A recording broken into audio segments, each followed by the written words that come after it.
on the validity of their term. Now, today when we went for the meeting, the media also was called, and we understood that the chairman of the PUC committee, Yuri, had basically raised a complaint with regards to whatever reports were featured in the media.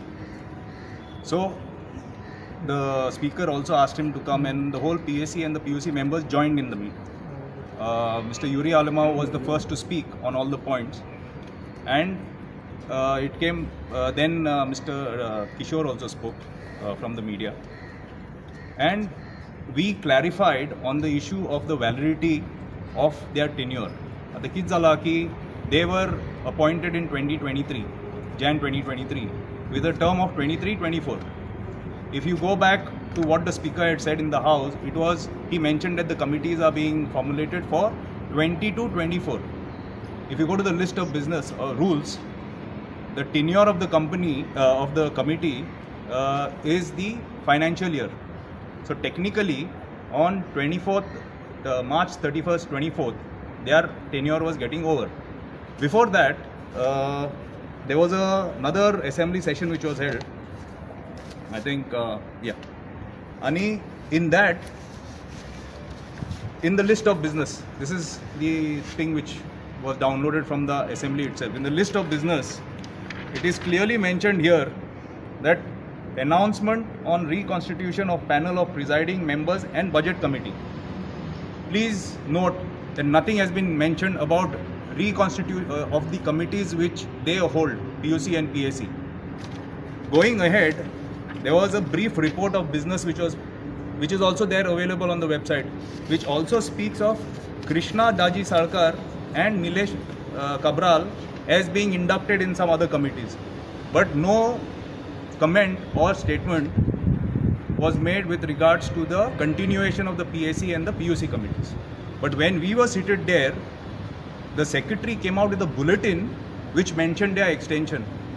One of the questions we raised to the speaker is that lokan khatir jenna tumi ye list daketat. See, we are citizens. We go by what is there in the assembly site, and this is there on the, as far as the list of business is concerned. There, it is clearly mentioned. Basically, nothing is mentioned with regards to the continuation. But in the bulletin, now everything about their continuation for 25 and 26 has come in. Now we feel that this bulletin has been included subsequently. Even the speaker did not know about certain things which we argued upon. Tatun an dusri kide ye karun ayla ki these two committees which are there, now they have been reconstituted. As per the rules, if a member is not present for 2 consecutive terms, it has to be reported. There have been, I will tell you the members, like on the PAC committee, Madam Jennifer Montserrat and Kedar Naik haven't attended even one meeting from 2023, and they have still been appointed now for 26. Same way, in that, Cruz Silva was absent out of 7. He was absent for 3 times. But on that consecutive time, we have to check whether they actually, the chairman or the secretary has to actually represent to the speaker saying that these people were absent for 2 consecutive occasions. At Governa, whether they have actually done that. Coming to the PUC, Jeet Arolkar has not attended even once. Praveen Arlekar has attended 1 out of 9, and we are talking about 11, 10, 24. We are not considering these 2 meetings which are happening, which happened some time back. And Premendra Sheth has attended only thrice. The bigger question is that from 2014, Yuri said that when he made a statement, he said from 2014 no one has done any work or whatever, and nothing has been done. Actually, Digambar Kamath had presented some reports till 2018. 5 reports he had presented, which actually, according to the rules, can be adopted and then by the new committee, and then subsequently changes. The point in question is, now it's been 10 years.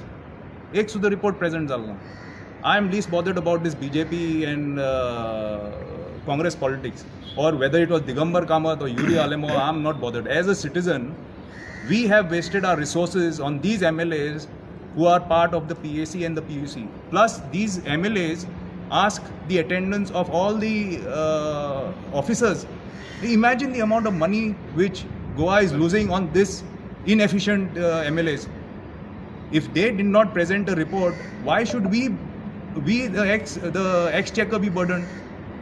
So we have petitioned the speaker. One is to audit the role of everyone in that committee. Secondly, that the members who are absent should not be included in the new one. See, we need MLAs who are responsible, who want to do something for Goa. This is like dereliction of duty. If at all there was a provision in law which we could use to go against these MLAs, by now United Goans Foundation would have moved. Because we don't want such useless MLAs who do not take their duties seriously to actually to be part of these committees, because PAC and POC are very important committees. There was another thing. Actually, the main argument of Yuri was he wanted to understand who was that individual who fed them the information. So I don't know the whole reason of asking us to come, because we filed a petition to the speaker, because we feel the speaker is the most responsible person as far as the committees are concerned, and he is the one who's to be taken, who has to take action. But we think that the Secretary Legislative Assembly made a mess, and they included us with the media. So there is some kind of an unspoken understanding between the Secretary and Yuri Alema or Elton, who are chairmen, to seek the appointment of everyone. And if you see if you had to see the notice which was issued, it was issued on the 1st, dated 2nd, without outward number. It was just because it had the heading of the legislative speaker that we attended. So what has been the outcome now? Final kite ala? No, final now they have said that we have got some feedback from the media, and the media was kind enough to tell them that whatever their source is, they are not supposed to disclose, because they are the fourth pillar. How they get this information is this. Tomorrow you might put a gun to the media and tell them to name someone. It doesn't happen that way. Because if the fourth pillar is missing, then there is no way that citizens like us will come to know. It's a different thing that some statement came in the press, and that is the reason we followed up and we got all the information and we petitioned. What was Speaker say? Pardon? Speaker? No, Speaker was absolutely understanding. He heard us, and to a lot of the points which we had raised with regards to how the committees had failed, and according to the rule book, we have referred to this. We have proved that there were a lot of instances wherein the POC, especially Yuri, did not understand his own powers also.